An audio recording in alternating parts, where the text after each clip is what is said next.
Well, I think bringing Danny on right now, it couldn't have come at a better time, honestly, because I'm going to ask you, I want you to try to pronounce his last name because I think I can, but I want to see if you can do it.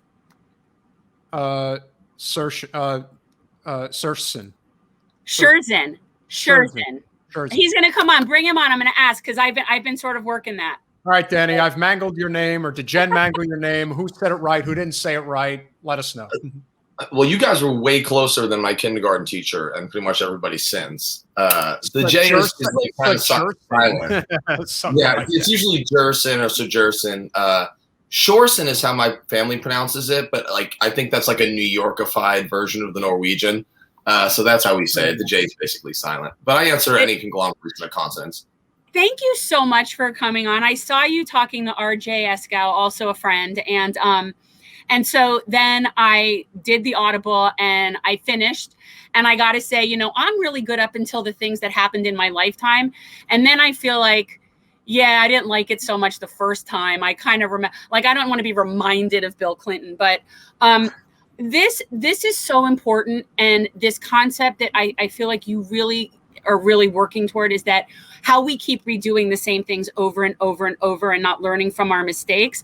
And I love the way you broke it down into eras, because I think that helps people understand. So this is sort of like the three main eras of imperialism that you talked about. And I just, I guess we could start with that, like just sort of break it down, like what this is really focusing on. I mean, obviously we can't go through all of it. It's extremely vast. People, you should get it. Look, I'm going to hold it up because I'm an Audible person.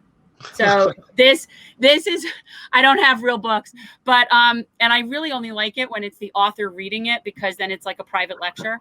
But if you would talk about that, like the general, like, I guess, time frame, if you will, break like of imperialism, how that works. Well, I mean, first of all, thanks for having me on and talking about this. Why write another history of the United States? I mean, there's been a million. You mentioned Howard Zinn. This book doesn't try to do Howard Zinn over. Howard Zinn, what his amazing accomplishment was like flipping, like inverting the way history is told. Yeah. So it's history from the bottom up. A lot of, first of all, it's a masterpiece, Zinn's book, but yeah, in the process of doing that, what was lost and purposefully lost was the standard narrative, like the standard sequence. And I had this idea, right, which is probably like a wildly self-righteous ambition, that to sort of maintain the periodization that people are familiar with, but then make it confusing and a bit strange. And so, Zinn up sort of the standard sequence. I thought it was great. And I actually think that it reminded me a little bit of Zinn in a lot of ways, but it had a much more pragmatic, in terms of how, like, being able to connect what was happening then with what we're still doing now. Like there was, I really felt like it was, his book is a lot more, like you said, it's like a theoretical masterpiece, like a not a theoret, but like, this whole thing, like a whole series of things. And this is much more practical, I think. Like I really saw it as much more like dealing with the day-to-day stuff of these administrations. And some of it was surprising, and some of it, and none of it is good. And so that's my next question for you is, at what point in history have there ever been somebody in that position in the executive branch? I mean, that's predominantly what this kind of really focuses on, that was doing the right thing. Because I was a holdout for Carter for years, and then Margaret Kimberly shot that to shit when we had her on. So, I'm a loss. Anything that stands out as positive? Well, I mean, part of the idea of the book was to highlight, obviously, I'm gonna poke holes in some of the standard narratives and take shots at some of the myths. I mean, American exceptionalism is the target in many ways. I see American exceptionalism as sort of like a disease. If a person says they're exceptional, then we give them like a diagnosis and maybe a straitjacket. If a country says that they're exceptional, then I guess that's just American patriotism, right? But one of the things we're trying to highlight is that there's these dissenting voices. Sometimes they're like labor activists or, kind of like street activist people, anti-war people, but sometimes they're prominent folks. And so, I think that some of the people that stand out that are not perfect, but have their moment in the sun in the executive branch, are John Quincy Adams, an imperfect president, but who, makes certain moves against slavery and then goes into the House of Representatives, this big anti-war guy. I tell stories about Abraham Lincoln, the anti-war activist who starts his career in Congress as an anti-war activist. And it's funny because we don't teach that, do we? Right? Like most Americans don't learn. The Mexican-American War is our first regime change war. I mean, it makes Libya and it's like Libya and Iraq, but almost worse. I mean, it's so overt. And who knew that a bunch of ex and future presidents build their careers as anti-war dissenters publicly against that war? Abraham Lincoln, John Quincy Adams, Henry Clay, who runs for president. He's like the Hillary Clinton of his time, right? He runs for president a million times. So I try to highlight some of these stories. Oftentimes the president's best moment isn't what we remember him for. Okay. So someone's saying they want to hear the three eras. So we got off track. Sometimes I do. I'm sorry. So would you go through that? Because it really, the point of this book is really about imperialism. That's really what, that's sort of like the string theme through it. So if you would talk about that. I taught this at West Point to future imperialists. To future cadets who are going to go live out the foreign policy of the United States. So it felt obscene not to say this. I guess one of my main arguments is the United States was once, always, ever, and still an empire. That is a challenge to the normal narrative, which says either, no, we're not an empire at all because we were formed in opposition to an empire, or we kind of became an empire for a little bit when we took over the Philippines, but that only lasted a while. I argue that, in fact, we've always been an empire even before we become, the American Republic or colonists. Phase one is settler colonial imperialism. Displace the natives, use the, not contract, but racialize slave labor to build the country. And this is what era? What time frame are we in when you're talking like this first time? So settler colonial empire, I'm talking, 1607, first permanent settlement at Jamestown through about 1897. And we don't think of that as empire, even though the founders used the word. Thomas Jefferson said, we're going to be an empire of liberty, right? And all of these things. George Washington used the word empire. This is conquering Mexico. This is conquering Native American lands. This is buying and selling and stealing. In 1898, we've reached the coast, right? The continental United States is conquered and it's being settled. And now we go overseas and we do what the Europeans do. And this is kind of phase two when we go maritime. And it looks kind of like European empire. And this is like 1898 till about World War II. This is Spanish-American War, seize the Philippines, Cuba, Puerto Rico. Many of these places are still territories. Colonies? They're still colonies because we're still colonizing? Yes.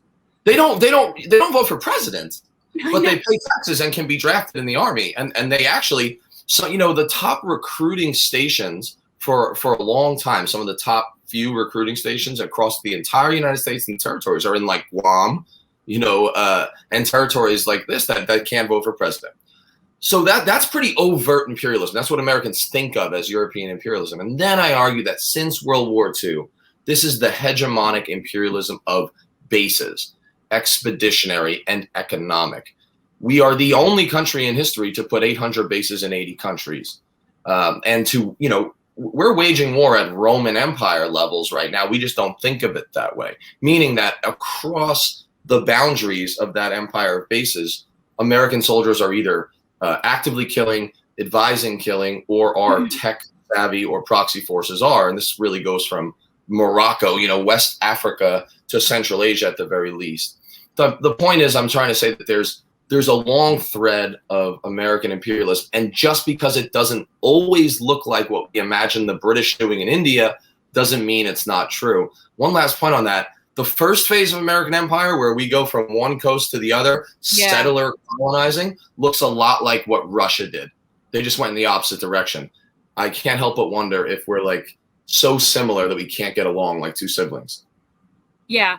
I mean, none of this was surprising to me. I mean, over the past 20 years, I'd say I've gotten an earful on stuff that undid it's like we learn lore and mythology in school. And I'm hopeful that that is somewhat changing. I do know teachers that it's not the same. They don't learn the Nina, the Pinta, and the Santa Maria anymore. I think they are learning a little bit better. But I'm almost watching it in live time. I'm wondering if you notice this, like when we whitewash the news, when we don't cover certain things, when we censor people, all of those things is what's creating the wrong narrative that 100 years from now, those people won't have an accurate accounting. So I really see this big connection between like the history, teaching it accurately, and censorship, and a lot of the issues that we're having now. I mean, do you think of that as well? There's like the cliche that, journalism is the first draft of history. There's some truth in that, but and this has always been the case, but there's a lot of problems with it now. When that first draft of history is suppressed or, kind of altered, or it's run by sort of a corporate media that only tells certain stories and focuses here or there, which is a discipline unto itself. You don't always have to put writers in jail to suppress them. You just don't let them on your show or publish them. That's particularly problematic. This book, as you mentioned, does have an eye to the present. It's not some academic exercise. I mean, the idea is to bridge public and private history. I mentioned present events, even in chapters from like the 16 and 1700s. It has an eye on that. One of the things that struck me about my cadets, and I saw this in Iraq and Afghanistan, is their sense of modern history, even things that happened in their parents' lifetime or their own, is very much absent backstory, context, and contrast. And so I tried to just back up and link some of these things together. But we've seen what happens when we don't pay attention to our history, either of our own country or the places that we're going to go invade, because, the Iraq War, for example, has a 40, 50, 60-year backstory. And yet it's put into place by a president who doesn't know the difference between Sunni and Shia Muslims. I mean, actually, I'm sorry, I laugh out of it. It's ludicrous. How have we forgotten that, like, George W. Bush was like, I just want to say it, I'm like, Donald Trump was horrifying, but George W. Bush was responsible for like millions of deaths and the like generational destabilization of the Middle East. He's a war criminal. He's a war criminal, and his entire administration should have been tried for war crimes. That's what I think.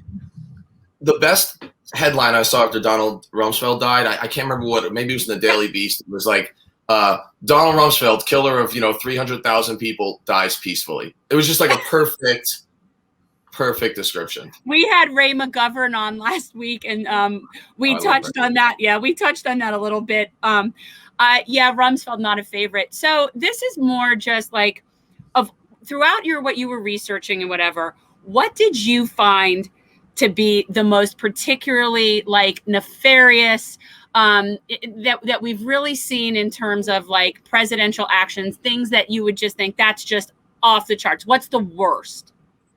I mean, this is difficult. I will say the secrecy and the lying that threads through, and just like two examples. I found that most presidential administrations, they want to do two things. They want to gather more power that they're taking from Congress and therefore the people, and putting it in Article 2 rather than Article 1, right? Putting it in the Oval Office. That's the first thing they want to do. And the second thing they want to do is they want to keep you in the dark. They want to keep people in the dark so they can continue to just do what they want. Because it's really messy to have to go to Congress and like deal with public opinion. Better to just do the imperialism or do the stealing of the money from the poor and redistributing it up to the top without people knowing. Two great examples of this. James K. Polk, I always go back to the Mexican-American War, literally sends the army over an internationally recognized border into Mexican territory, or what the international law considered to be Mexican territory. When American troops are attacked and killed by Mexican cavalry, he goes in front of the Congress and lies to the American people. And we know he lied because we know his correspondence that he knew it was a lie. He said American blood was spilled on American soil.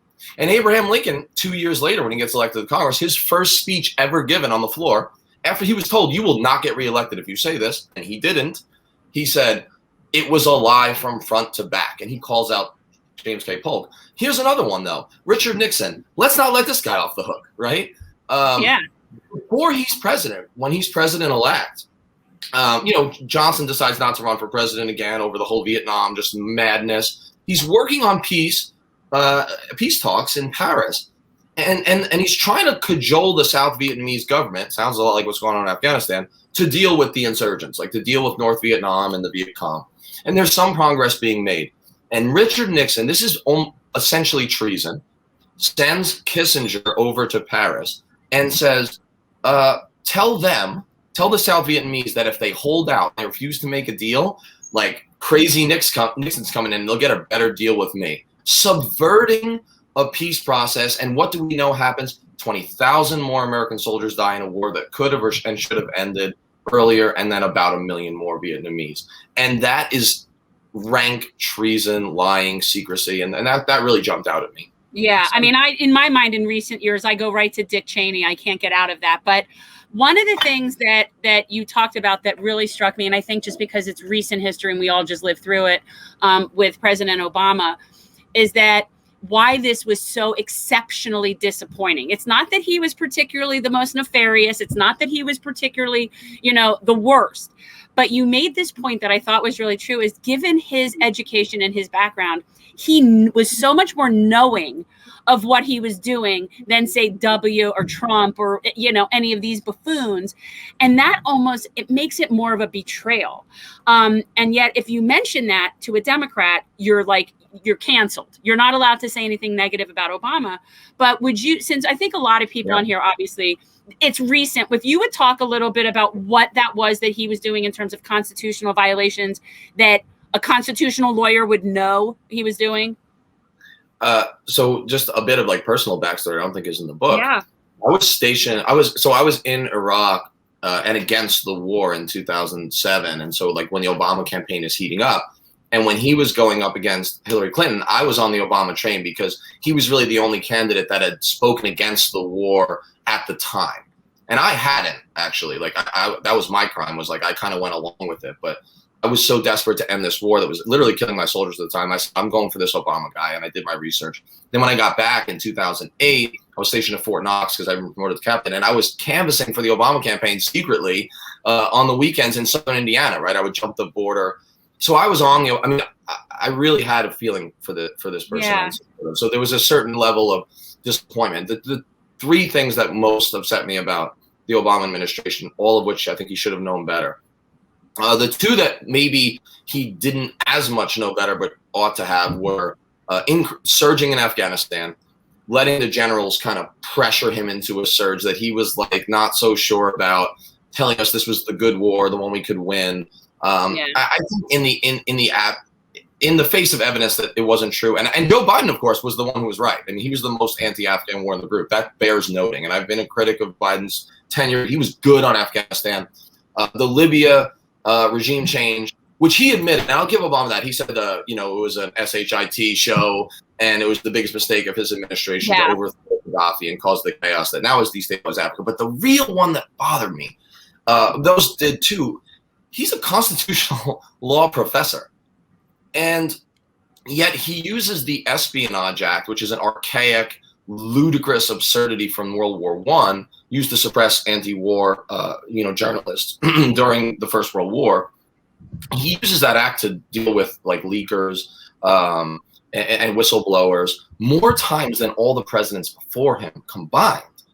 And I just know that if he was in his classroom looking at himself Ghost of Christmas Past style, he would be criticizing those very actions as extra constitutional and at the very least dubious. Yeah. And I think it set a really bad precedent, because then when Trump comes in, what does Trump do? He says, I'll one up you and I'll start actually indicting and charging publishers and taking it a step further than the Obama administration was willing. So he kind of opened the door to that. Boy, would I like to have a conversation with him and say, I know you know better, just admit it to me. But he's so disciplined in his narrative. I don't think he ever would. Yeah. And now, thanks to, the Trump, he's looking even better. If you think about it, Obama is sandwiched between W and Trump. It's almost like he's just saved from that alone. It's those people are so extreme in what they've done that he just sort of comes off looking like someone, moderate in the middle. I think Obama had a huge advantage because he was our first true celebrity president. I mean, you can make the argument for Reagan or Clinton, but at the end of the day, he really took advantage of corporate media basically having his back, with the exception of obviously, Fox News and, conservative radio. I mean, Obama had everybody, and he really couldn't do anything wrong. And that, I think, gave him a lot of cover for a lot of the wars that ultimately were started. One thing we do like to talk about, obviously that's why we have a podcast, is to be able to look so that they do have a different perspective than what is being fed to them through corporate special interest television, because that's what it is. So if you could talk about the impact that corporate media ultimately has, especially when it comes to foreign policy and war, I still don't think people truly understand what an impact it has on. They don't understand what manufacturing consent really looks like. Yeah. Well, media manufactures consent on behalf of the manufacturers of war material, meaning the military-industrial complex and the war industry. The war in Vietnam appears absurd in the rearview mirror unless you built the weapons for that war that we were involved in from 1959 to 1975. The war in Afghanistan seems utterly absurd and hopeless, and what a waste, unless you work for Raytheon. Of course, if you work for Raytheon, there is a very good chance that you're going to get a talking head analyst spot on either MSNBC or Fox, because war is the last, or one of the last, truly bipartisan enterprises, is it not? I mean, there are very few issues where a Republican and a Democrat who agree on nothing else will stand up and say, we can't leave Afghanistan. I mean, we have people who call themselves left-end liberal Democrats who basically are like, I don't know, we probably have to stay for this reason. And they give different reasons. The Republicans speak a little more old school imperialist. I mean, at least one of the things I like about the Republicans is they'll tell you they hate you, you know. They'll tell you, they're like, well, I don't really like these brown folks in Afghanistan. I mean, it probably needs some bombing. Whereas most of the time the Democrats will say, well, it's women's rights, we have to look tough, or credibility. But if you were a general and then you go through the revolving door once or twice and you go work for Raytheon, you can be Secretary of Defense. Currently, we have that.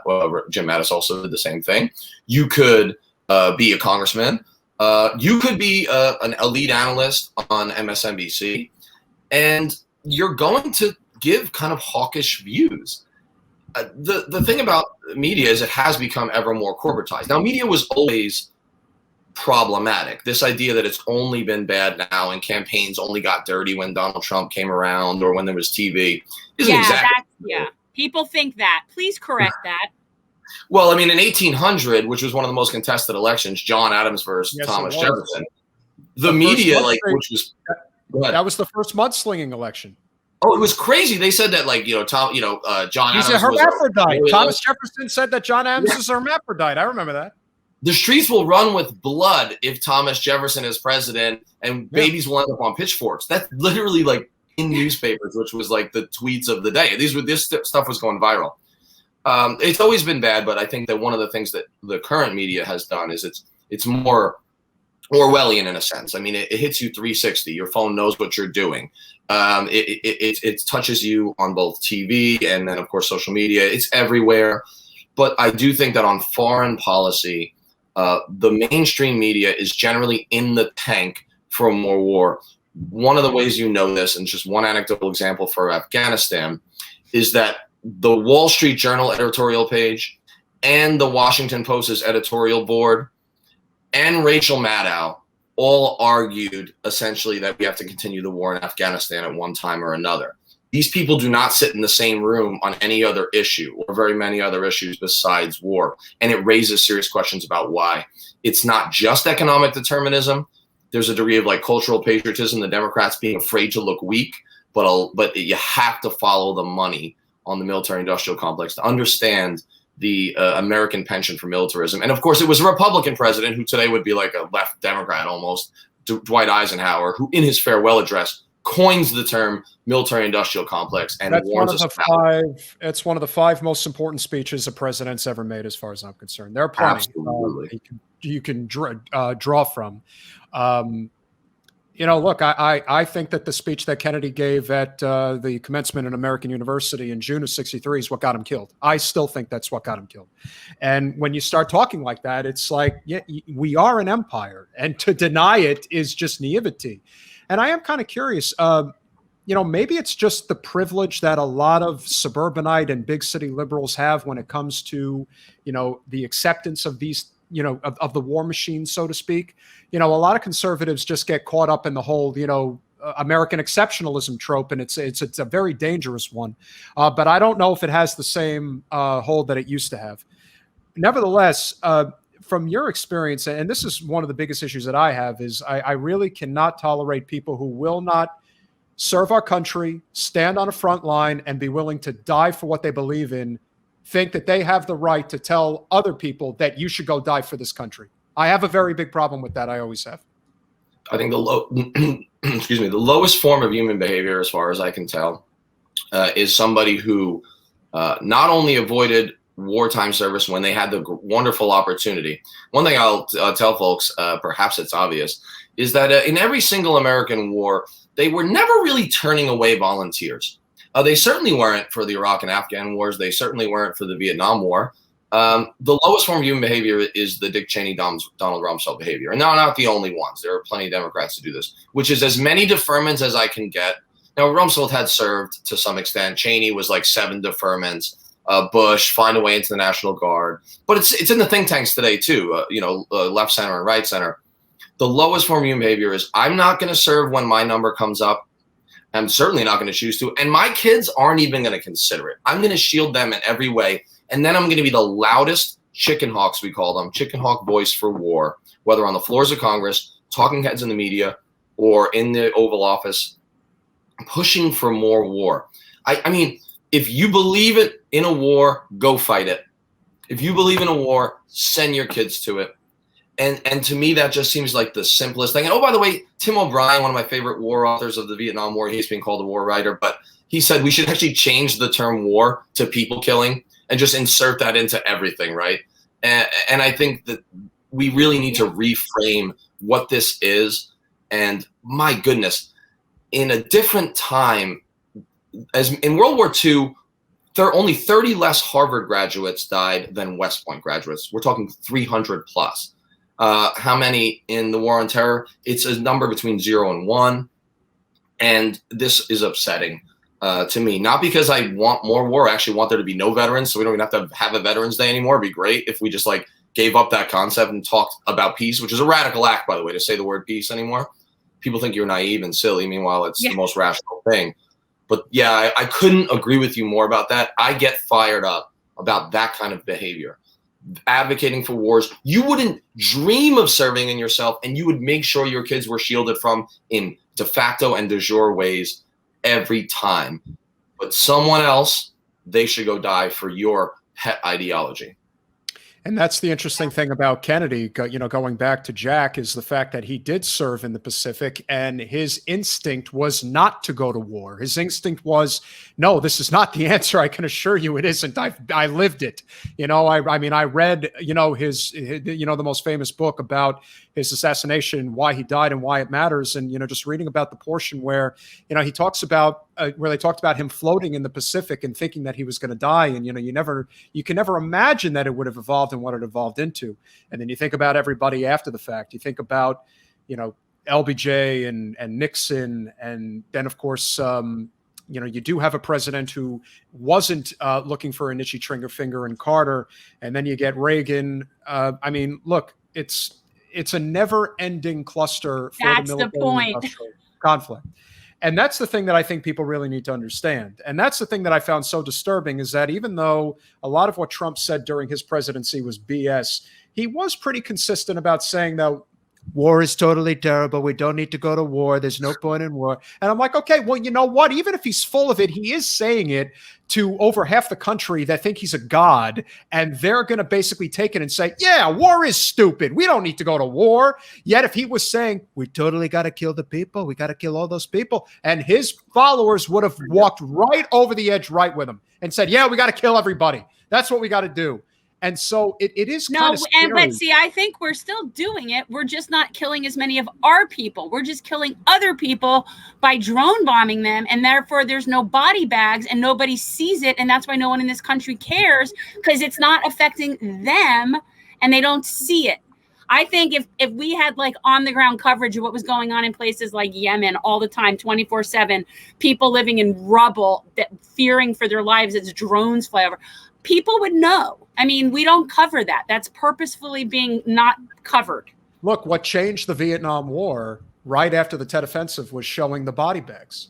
They showed the coffins with the American flag draped over it, and that changed everything. Yeah. And at that point, it became real, and they're like, oh, wow. Well, that's the thing. I think that's why I think everybody should have to get like rehistory certified like every 10 years. We should have some. No, I mean, honestly, look, maybe it's just because of the way that, my grandfather instilled his values in me. I would implement the draft. I just would. I would start with Congress's family. If you want to start a draft, that's fine. Then I want their kids and grandkids should need to be the first people called. And if then they're willing to do it, then that's fine by me. Yeah, listen, Abraham Lincoln had his son serve. So as far as I'm concerned, if you really believe in what you're fighting for, and, let's face it, there was a lot of justification to the Civil War. If you are that adamant that we need to be in the Middle East and trying to start a war in Syria or continue what is going on, if you believe so heavily that Russia is a mortal enemy, if China's a mortal enemy, hey, listen, we keep at it, we might blow up the whole world. So it's, it's only a question of, who's going to get pissed off at the wrong time and then just take it way too far. But I really think the area that we need to go to, which I still think is the biggest problem that we have, is obviously the military-industrial complex from the standpoint of the weapons manufacturers. They are probably as powerful as anyone on Capitol Hill, at least in terms of foreign policy. I have a friend who was a lieutenant who served in Iraq, in Baghdad. And, I remember reading about a story about how one contractor got $25 million to build a gas station in Baghdad. And I'm thinking, what's he spending? $500,000 on the gas station and pocketing the other $24.5 million? I mean, the scam that defense contractors are running on our country is something that, again, we support the troops 1,000%. But can't we say the best way to support troops is to not send them to things that kill them for no reason? Maybe that's the best show of respect. Yes, but there's also there is this misnomer that we have to spend $1 trillion on the military every year. Maybe we need to spend 350 billion, and that may be too much. But I'm using it as an example because so much of the money is basically there to enrich war profiteers. Yeah. Am I wrong about that, Denny? Can you elaborate on that? I would love to. Okay, like it's hard to even know where to start in this. I mean, I'm gonna allow myself an emotive moment. That's cool. In Afghanistan, 3 of my soldiers bled to death waiting for or on a helicopter. All 3 of them had neither of their legs. One of them also didn't have one of their arms. Bled to death waiting to get a medevac out. None of those 3 soldiers, Nick Hensley, Gustavo Rios, Chaz Ray Clark, none of those 3 soldiers made more than $40,000 for that year. And that was with special combat pay and not paying taxes. Let's then look at the compensation for even upper or middle management at Raytheon and Lockheed and the other contractors, or even the mercenaries that got sent over there for a few $100,000 a year to guard the gas station that cost $500,000 but was $25 million in profit. That's an obscenity. That's an obscenity that doesn't get enough attention. I often say on Veterans Day, I'll write in articles, if you want to support veterans, create less of us. That's one thing. And then the last thing I think is, important about the trade-offs. You said, I said the last bipartisan enterprise is war. Actually, I'm wrong. One of the last bipartisan enterprises is the defense budget. And the thing about the defense budget is it's confusing to me the way the universe is. I don't particularly have a science brain. I have a little bit more of a liberal arts, social sciences brain. And to this day, fairly smart guy, I can't get my head around the concept of the fact that the universe is always expanding. I don't know about you, but I'm like, expanding to where? How is it, like, where does it go to? And maybe that's just my ignorance. But the only other thing in American public life that feels like that is the defense budget. It's always expanding. It's never really contracting in any meaningful way. And I think that we don't talk about the opportunity costs and the trade-offs that are involved in that. We think that because there's no draft and because there's no direct war tax, that war is an abstraction. Hey, now we mostly do with drones. There's not a lot of body bags coming home. Right. It's invisible to us. But actually, war is a kitchen table issue. And I've been trying to say this for a while to anybody who will listen. And one of the ways is all that money that's spent on defense, 50% of our discretionary budget essentially, could be used for a whole lot of other things. Tax cuts if you're a libertarian, or in my case, maybe just a little bit of social services so we can be an actual modern society. Which brings me to advertising. You know, the Department of Defense spends millions and millions of dollars getting corporate advertising consultants to tell them what slogan will get kids to put themselves in the hook for killing and dying potentially on behalf of their country. And they come up with these great slogans, Army of One. If you're a little older like me, you remember, be all that you can be. It even had a jingle. Okay, I'm older than you, I assure you. I have a pitch, everybody, and like, remember I said this, maybe it's my one gem that I'll leave behind. The Department of Defense needs a real, true advertising slogan, and should be this: the Pentagon, this is why we can't have nice things. And I think it gets to that trade-offs of what the defense budget is. Yeah, I think that's right. We talk about it all the time because whenever we talk about things like Medicare for all or rebuilding our infrastructure or increasing minimum wage or UBI, we always get that, how are you going to pay for it? And I really just started saying, we're going to get the money from the same place the military does. That's what we're going to do. We're going to get, that's going to be our source of money. And so there, because you don't ask it about that. Nobody asks how you're going to pay for that. And I just think at this point, we need to stop falling for it. We talk a lot about modern monetary theory on this show, and that the truth is we can have everything that we want to have. We really can. And the only reason we don't is because people profit from us not having everything that we can have. So, yeah, I find that incredibly frustrating that the military gets that. But one thing I wanted to ask you, and this is something I think about a lot with veterans who are kind of what we call woke and really kind of understand they're not just like, oorah, go, kill everybody overseas. And how do you reconcile being in the military, serving your country? And clearly, I think to me, it's a very important thing. I wish it wasn't abused and misused. How do you reconcile that with, I'm sure, a lot of peers and people that you're around that are very go red, white, and blue? It is a difficult. So I was not like a courageous whistleblower in the vein of a Daniel Ellsberg or even in a Chelsea Manning. But I did begin to write publicly, published my first book, and then a couple of hundred articles that were overtly anti-war while I was on active duty as a captain and then really as a major at the end of my career. This is not done traditionally. And I don't mean that to sound self-aggrandizing. It's just factually true. I mean, I went to West Point. I served in 2 wars. I had taught at West Point. And then, so on paper, I was kind of one of their like golden boys to a certain extent. I was, on the upper climbing path.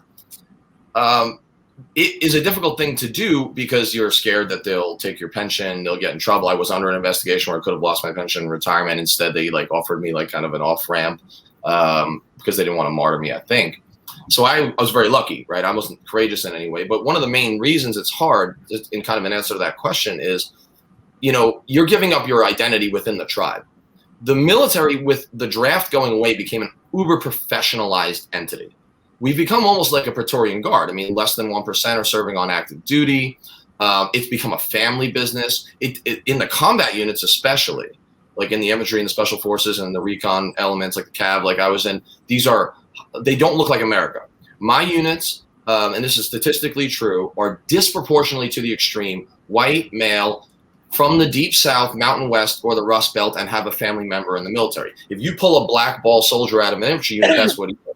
So what the problem with this is that it becomes a subculture, an identity, a tribe. We all need that. We need a sense of belonging. And so when you speak out, when you follow your conscience in any sort of public way, you're risking all that. And I'll tell you, it was emotionally trying for me. My best friend stuck with me. I will say this, among my core group of a few hundred veterans that I served with, that I was close with, that are in my phone, right, that I text, I would say about 40% of them, this is vague, are hardcore red, white, and blue, angry at all brown people and Muslims, and still all in. 50% of them would never talk about victory and think this was all kind of a farce, but they're pros.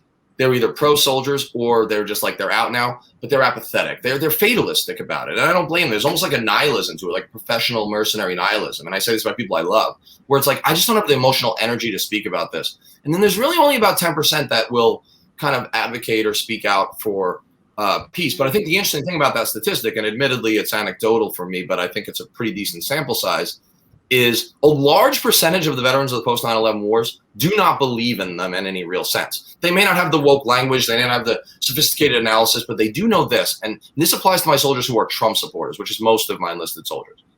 They have a vague sense that, like, this was stupid. And that's interesting, because when you look at the Afghanistan war, this has to be the first time in American history this is true.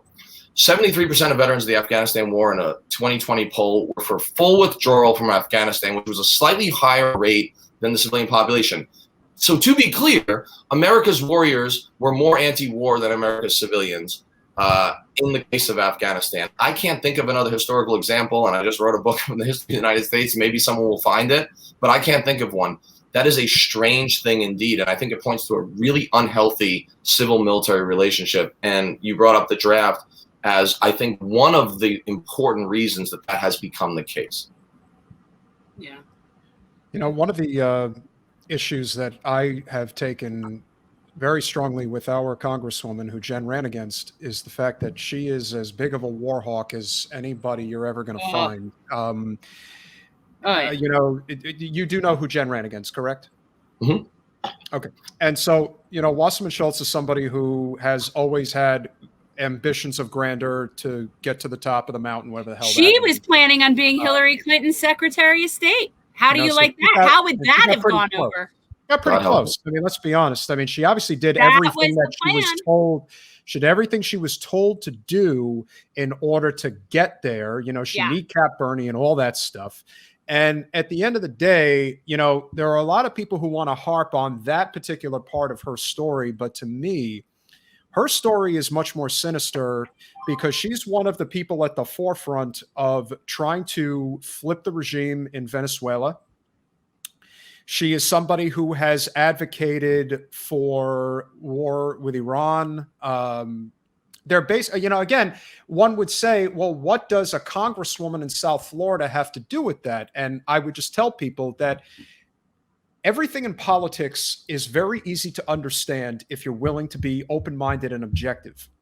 Corporate special interest money is what defines our politics in the United States. Yeah. And the amount of money that she has taken, in particular from Raytheon, Honeywell, and General Dynamics, and if you don't know what they do, I advise you to look into it. This is done for a reason. And the way I put it is, she's open for business.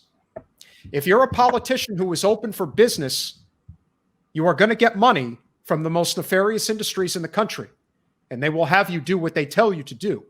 And she is more than willing and more than capable of doing exactly what they want. And she has, again, when we talk about war criminals, I believe she's a war criminal, because she will advocate for people to go and die over nothing but corporate special interests. And I think we are coming to a consensus that needs to grow larger in this country, that if your representative takes money from the military-industrial complex, they need to be publicly shamed for it.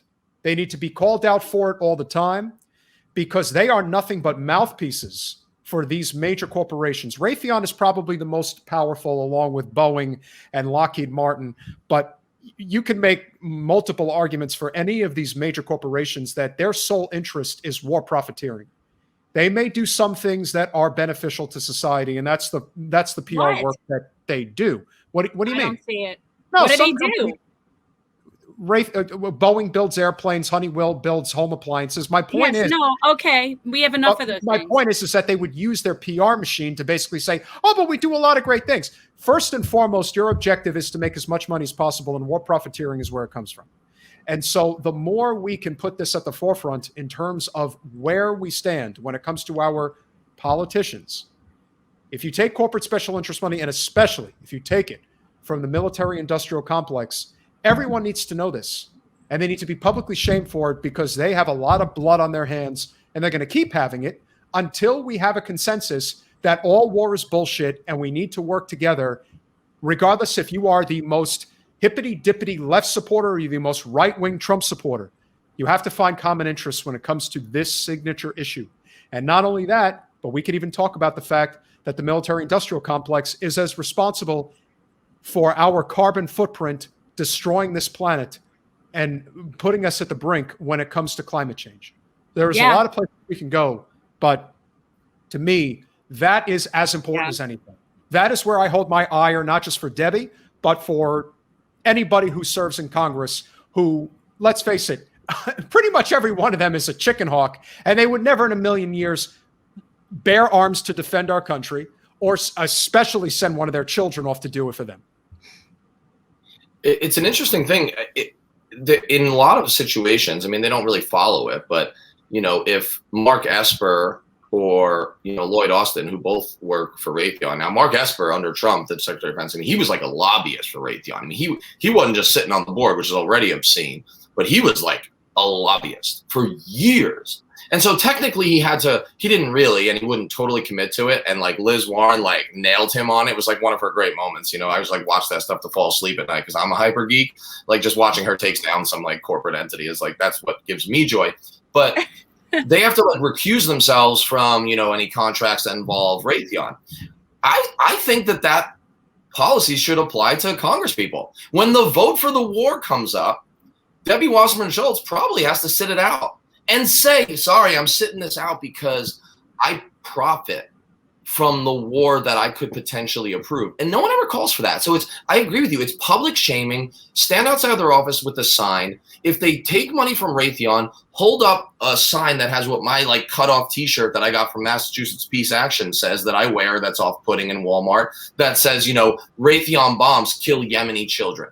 You know, like hold that up. So public shame them, force them to recuse themselves and say why. I mean, this is really nasty stuff. And we don't talk about it enough. You know, Debbie Wasserman Schultz is a great example. Here's the deal. I often say, people say, well, why isn't there more activism in the streets? I'm like, well, part of it is because like anti-war activism, because there's no draft. People don't have skin in the game. There's another reason. There's no money in peace. There's no money. I mean, you've got people like Ben Cohen of Ben and Jerry's, who, full disclosure, like I work with. I have a relationship with, co-founding the Eisenhower Media Network, which is an anti-war. Half-baked is my favorite one. Nobody asked you about ice cream. You know, I mean, he's got hundreds of millions of dollars.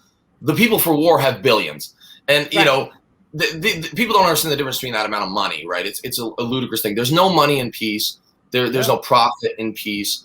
And so if you want to be Secretary of State, if you want to be president someday, and you're waiting in the wings in Congress, because that answers your question that you kind of posed hypothetically, like why does like a representative in Florida, you know, have such a pro-war view? It's like, well, if they're ambitious, then there's never been much political point scoring in being anti-war. Like the best thing to be is to appear to be a patriot, not have anything that the Republicans can throw like mud at you and say that you're weak on defense and all this weird, strange, like sexualized language we use. It's always like soft on communism. There's like a lot of academic writing on this, by the way. But the best thing to do is to avoid that. I mean, Hillary Clinton did the same thing. I mean, that vote for the Iraq war is a vote to be president someday. She's hedging her bet largely. And of course, they know if I run for president, I'm going to need to be like financed at like high levels, and where some of the best money come from campaigns. Of course, it comes from the military industrial complex. This is like really important to note. It's one of the most nefarious things that's like underlying our system, and we don't talk about it a lot. Oh, by the way, why would it get into the public narrative if the same corporate media that provides much of our narrative is funded by a lot of the same folks? And if you look at what's in their portfolios, their stock portfolios, it's going to start with, it's going to rhyme with like Lockheed Martin and Raytheon, right? And it's not just Debbie Wasserman Schultz. I was on Arnie Arnson's show. She would run for Congress up in New Hampshire, and she was talking about Jeanne Shaheen today, and she was like going off a bit. And I love when Arnie does that. You know, Jeanne Shaheen, who's a senator from New Hampshire. Up in New Hampshire, BAE Systems is big up there, and BAE Systems make a lot of money in Afghanistan. And Jeanne Shaheen is like concerned about us leaving Afghanistan. And like I just Googled real quick, and what's on her Facebook is a speech she gives not too long ago where she says, BAE Systems plays an important role in New Hampshire's economy and in support of our national defense, and she appreciates the opportunity to participate in this whatever event. This is across the board. Debbie Wasserman Schultz is one of the worst examples of it, and she's the tip of an iceberg that goes so deep. Yeah, they've been doing this for a very long time. And I do think that there is an opportunity, to have sort of this anti-war movement. And, one of the best places to kind of wind down the conversation is to obviously bring it right back to where we are right now. Corporate media is going to do anything and everything in their power because there are a lot of very rich and powerful people that want the island of Cuba back in their hands for business interests. And so right now they're trying to use the anti-communist narrative. And don't get me wrong, I don't support communism, but if you're looking at why this is happening in Cuba right now, it's happening for two reasons: the embargo and the sanctions. You want to have a conversation about communism? We can have that after you lift the sanctions and end the embargo. But corporate media is going to go all in to basically say this is an anti-communist movement within Cuba, and that's why this is happening. And why would they do that? Because they have vested interests on that island, and that's it. I wish and I hope more people could start to see that. But as you have so keenly put, that's why they're so powerful, is because corporate media is a mouthpiece for them. And that is what they're doing right now. I just hope that the more we spread this message, the more people become aware. Once you become aware, then you're like, oh, yeah, I know what they're doing. I see what they're doing. It's BS. It's not what they're actually fighting for. It's that they have a vested interest, and this is what they're telling you is what they're fighting for. But if you actually read between the lines, you would see that it's more than what corporate media is telling you. I couldn't agree more. Look, if you're really anti-communist, history will tell you that one of the best ways to get rid of communism is to let communism run its course, right? I mean, in many ways, like the totalitarian aspects of communism will eat itself, right? They'll say like, oh, the left eats its young. Well, the capital L left definitely does. I mean, not because there's not merits in like aspects of Marxist theory, but because when put in place, any like highly dogmatic ideology tends to destroy itself in an authoritarian way. In fact, one of the best ways to empower the hardliners, whether they're communists or Islamists or in the Islamic Republic of Iran, is to blockade their people, starve their children, and bomb their folks, because then people rally around the flag. So if you really want the Ayatollahs in Iran to get a little more right-wing, let's do a little more max pressure Trumpism, right? And I mean, the Democrats have done it too, but he was the worst. It's so counterproductive unless you're profiting from it. Right. And like I said, I mean, I think I have to say this. I don't want to be the veteran guy. I don't want to be the storyteller, personalized, emotional guy. But the American soldiers who we adulate to the point of almost fetishization, right? It's gone too far, if anything. That's probably a whole other conversation, maybe for another appearance, like we could talk about. But if you love the American soldiers, remember, if we invade Cuba or Venezuela or all the different wars around the world that we've been engaged in, they're going to get killed, and they're going to kill people and come back with the trauma and the moral injury and maybe not all of their legs. One of my soldiers, Kyle Hockenberry, has only one of his limbs, right? And he's alive. They do that for like $30,000 to $50,000 a year, depending on how senior they are. And the real money is in the people who create the weapons, sell them, lobby Congress. It's a big pyramid scheme. It's a system that they're all in, and they lobby for more of it, and they don't get questioned. And so my last point on this is this. What's required, I think, and my second book was about this, Patriotic Dissent, is to reframe what patriotism is. Take the narrative from the Hawks. Like, listen, like, look, there are other veterans like me. It's not just me. There are lots of us, actually. The thing is, patriotism is not just being pro whatever your country is doing. True patriotism is questioning it and hoping that we get to the aspirational republic we want to be. And if we see the narrative that patriotism is militarism, that patriotism is camouflage and it is bombs, if we let them have that, then we're always going to be on the defensive in the Democratic Party, worried about looking weak. We're going to have a bunch of Harry Trumans, and we have to get away from that. The true patriotism is not militarism. They are not the same, and we need to just totally uncouple them. And I've been yelling about this, and maybe I will go I'm dead. No, but one of the things you said, and this was in the very beginning, and I know it wasn't your quote, but dissent is not disloyalty. And I think that is a really huge thing for people to understand. I've always felt that, well, I've always been dissenting. I think I've just always been in dissension. But yeah, and I've always thought, why could someone else tell me I'm not patriotic just because of, like, why does someone else get to own that narrative? And I've always thought that that's a bunch of crap. So I'm glad that you said that. But as we're wrapping up, like, if there's anything, like, Peter, what do you have to wrap with? Oh, well, I just want to say thank you. I know it's a cliche, and I know you hear it more times than you need to hear it, because a lot of it's empty. A lot of it's just to say thank you for doing something that I didn't have the balls to do. It's quite frankly what a lot of people are saying. And that's no disrespect, but it's the truth. Because most people don't have the balls to actually defend somebody or something and die for it. Because most people are cowards. And that's an unfortunate byproduct of the world that we live in. There's a lot of jealousy and inadequacy that comes from representatives like Lindsey Graham, who never met a war that he didn't love and wouldn't want to send somebody off to die for because he's a coward and would never serve our country. And that's something that never gets talked about enough. But I do think there are a lot of people who are evolving, especially the millennial and Gen Z generations. There is this, there is this rejection of war and wanting to move away from it. Unfortunately, we don't have the levers of power, at least not yet. But I do think that we are heading in that direction. It may not be as quickly as we'd like it to be. But we're heading in the direction of Space Force. But I wanted to just pull this question up because somebody wanted me to ask you about talking with Oliver Stone. And let's be honest, we would love to get Oliver Stone on our podcast. But they want to know what you think about the new Space Force. Well, I mean, I think it's about as ridiculous as the Steve Carell movie of the same name. I mean, there were treaties that said we wouldn't militarize space, like that. Yeah. We signed these treaties, but we didn't really believe in them. I'll tell you this: let's worry about Earth first. Let's demilitarize Earth before we start militarizing the solar system.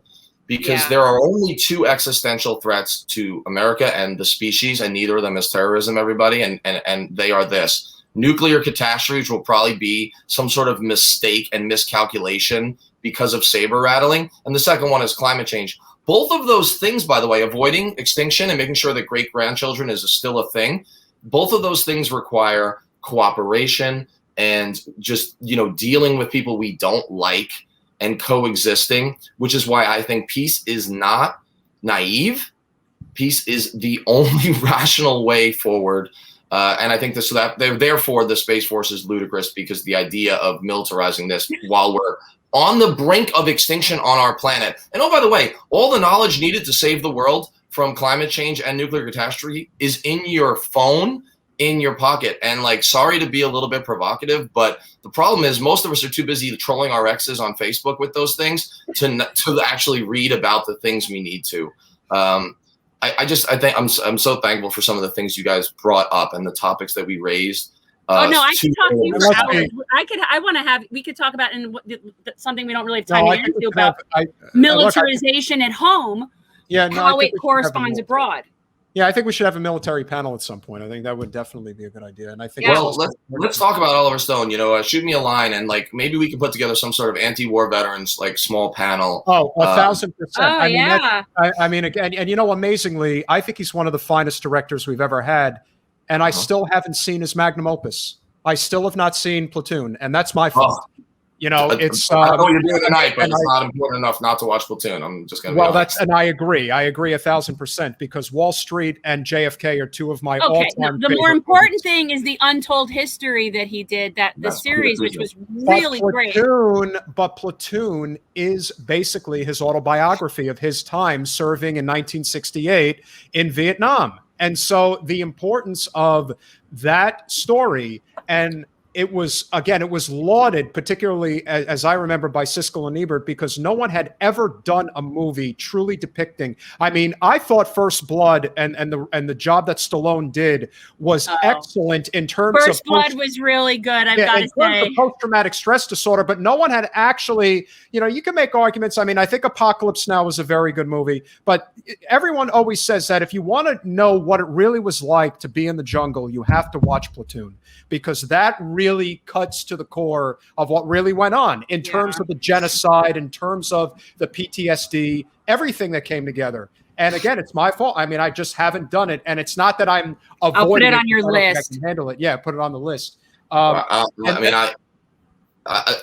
just one kind of an out about veterans, like an outro maybe, that you kind of threw without meaning to. At the end of Platoon, the Charlie Sheen character, who's based on Oliver Stone, is wounded and he's flying away, and Oliver Stone really was wounded. And he gives like this monologue soliloquy, and he says, "The war is over for me now, but it'll always be there for the rest of my days." ... He says, "But for those of us who did make it, we have the obligation to build again, to teach to others what we know, and to try what's left of our lives to find a goodness and a meaning in this life." And I hope that more veterans of my generation, they're starting to stand up, will be that voice. We're not the leadership. We can't run the movement, but I hope we can lend our voice and whatever credibility we have and try to find a goodness and a meaning in this world that's not militaristic. That's awesome. That's perfect. For your Don't service, do that if you're not in the service. Stop doing stuff like don't that. salute a soldier if he served. You can still do that. I may not have been a soldier, but you better believe if I was. I mean, look, I don't like rehashing the past, but it's something that it eats at me. I had signed the letter for the Army after 9/11. I didn't go. I've lost some friends. It's a very personal issue for me. It's not something that goes away. It just doesn't. And in retrospect, I'm glad I didn't go, because I would have been fighting for something that I thought I was fighting for, and in reality, it wasn't anything. Correct. To that. And that is the message that has to be sent out. And one of the best guests, Danny, if you have an opportunity to check out our podcast, I highly recommend you check out the podcast we did with Isaiah James. He is a friend. He was on Jen Slate. He is running for Congress in New York's 9th District. He's a veteran, and he talks about the fact that I'm a veteran because I couldn't do anything else. That was the jobs program in his poor black neighborhood. So that's what he had. This is what got me out of the hood. Yeah. I was able to go into the service, and he would admit that, was there when I almost left to go to the Middle East. So yeah, it is what it is. But like I said, it's not an easy topic to talk about. No. But my God, do I have fire in the belly when it comes to it, Danny? And like I said, I thank you. For your guts, because most people don't have it. No, I thank you for writing this book, and I think it's important, and I think that it's the kind of thing that everybody should read. So let's put that back up. Get that back. Everybody check this out. And I always say this, I do Audible. I know it's kind of cheating. I'll be like, what did I do today? Well, I'd like to say reading, but it's really just listening. But I think it's really important, people, when it's Audible, that's nonfiction and it's done, narrated by the author, it's exceptionally good. You're essentially getting a private lecture, which for me, it's the best. I really only like it for nonfiction, but I highly recommend it. Danny, thank you so much for coming on. Like I'm very happy to meet you. And I was I've been listening to you for like 25 hours. So I appreciate you coming on so much. Thank you. Same here, brother. Well, yeah, thank you. I really appreciate it. And without, fawning over the host, let's just say this, there are different kinds of veterans, and, Norman Mailer wrote a book called Armies of the Night about opposing the Vietnam War and marching on the Pentagon. And I really think that the work that you're doing and even bringing up these issues and advocating against them, that is going to end up being more of a service to the country than any machine gun holding soldier can be. And so this is important. And I'm so glad. Thank you so much. Thank you. It was nice to meet you. Nice meeting you. We'll do it again. Yeah, for sure. Thank you, soldier. Have a great evening. Thanks for watching. If you want to support our mission to transform politics into service, please like this video, subscribe, follow us on social media, and consider joining our Patreon, where you'll get early access to our interviews as well as other exclusive content. Links are in the description. Peace out.